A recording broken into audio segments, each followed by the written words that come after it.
Magpapasko na naman at wala pa kong hiram. Di naman ako kapangitan upang mapagkaitan. Uy, tadhana na sanang aking itutuwina. For the person na deserve sumayala, ay sige na. For the person na tuwing magpo-post ay Diyos ko nag-isa. For the person na kapag gumagalay barkada ang kasama. Di ba pwedeng sa Kapaskuhan naman ay mayroon ng sinisinta? Nang malasap ko naman ang saya ng may jowa.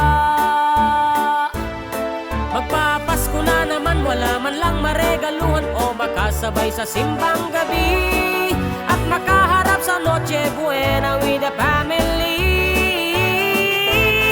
Magpapasko na naman, walang mapag-abutan ng aking 13-month pay.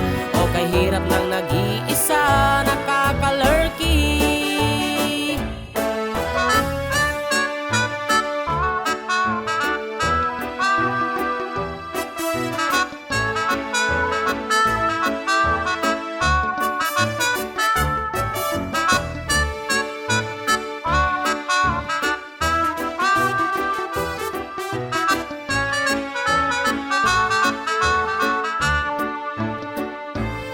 Magpapasko na naman, wala man lang maregaluhan o makasabay sa simbang gabi at makaharap sa Noche Buena with the family. Magpapasko na naman, walang mapag-abutan ng aking 13-month pay. O kahirap ng nag-iisa, nakakalurky. Magpapasko na naman, mga pamangkin lang ang nandyan. Kailan kaya magaganap na anak ko naman ang aking paglalaanan? Ani Jose Marichan, perfect if you spend it with someone.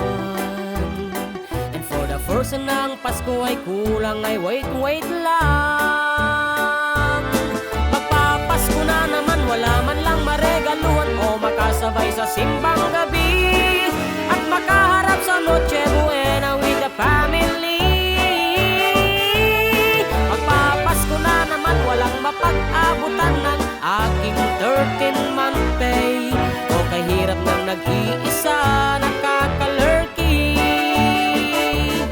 Magpapasko na naman, wala man lang maregaluhan o makasabay sa simbang gabi at makaharap sa Noche Buena with the family. Magpapasko na naman, walang mapag-abutan ng aking 13-month pay. O kahirap ng nag-iisa,